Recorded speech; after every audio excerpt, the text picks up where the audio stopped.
Vous avez appris toute petite la Oui, broderie? mais passionnée certainement, plus que ma sœur ou mes cousines. Je les regardais et surtout, je voulais absolument faire comme elles. Et je crois que depuis tout ce temps, ça ne m'a jamais lâché. J'ai dit, l'aiguille est votre fil conducteur, c'est vraiment ça. C'est quoi pour vous une belle broderie, Edith? Ah, le temps ne veut rien dire par rapport à la belle broderie. Je crois que toutes les brodeuses mettent du cœur dans ce qu'elles font. Donc, ça peut être juste un petit cœur rouge ou une coccinelle ou n'importe. Vous aimez beaucoup la bête du bon Dieu. Vous parlez aussi, là on vous voit dans votre atelier, la qualité aussi du tissu sur lequel vous brodez. C'est indispensable.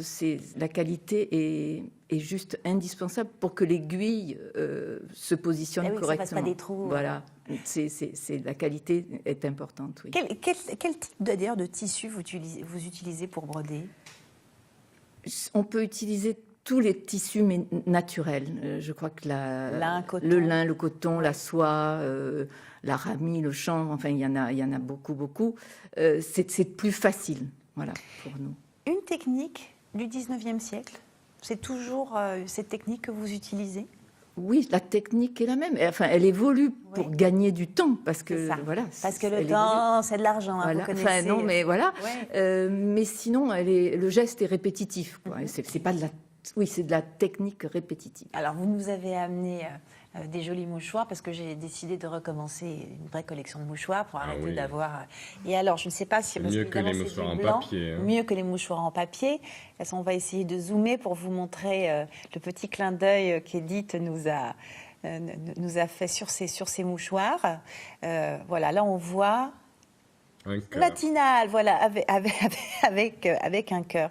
Dans les motifs que vous aimez broder, vous dites souvent que vous pouvez passer plusieurs minutes à contempler soit un ourlet, soit un dessin. Il y a toujours. C'est de la passion. C'est de la passion. Et est-ce que les jeunes aiment cette passion? Oui. Il y a toujours des jeunes passionnés, bien sûr. Mais la tendance actuelle va plus vers des jeunes qui voudraient broder pour la couture. Moi, je brode des choses pour la vie de tous les jours. Des torchons, des serviettes, des draps, des thés d'oreiller, des choses qu'on utilise dans la maison. Donc moi, c'est savoir-faire à la provençale. Le linge de maison. Oui, provençal et régional. Oui. Dans toutes les régions de France, on en retrouve. En Bretagne, en Alsace, enfin partout, je crois. Vous n'êtes plus que 5 brodeuses. Oui, mais brodeuses professionnelles, on va dire. Oui, voilà. Mais je pense qu'il y a quand même énormément de brodeuses passionnées qui continuent à écrire les prénoms sur les tabliers, ces choses comme ça. Bien sûr. C'est certain. Si on parle de l'époque du trousseau, là on voit vos créations, on va voir juste après des images des trousseaux de l'époque. Ça n'existe plus, on n'offre plus... Non, ça n'existe plus. Ça n'existe plus, mais on peut aussi aujourd'hui offrir un torchon avec un petit message, avec le nom de la maison, avec les initiales. Le trousseau des 95 torchons qu'une jeune fille devait avoir peut se réduire à une serviette ou un drap de bain. Voilà.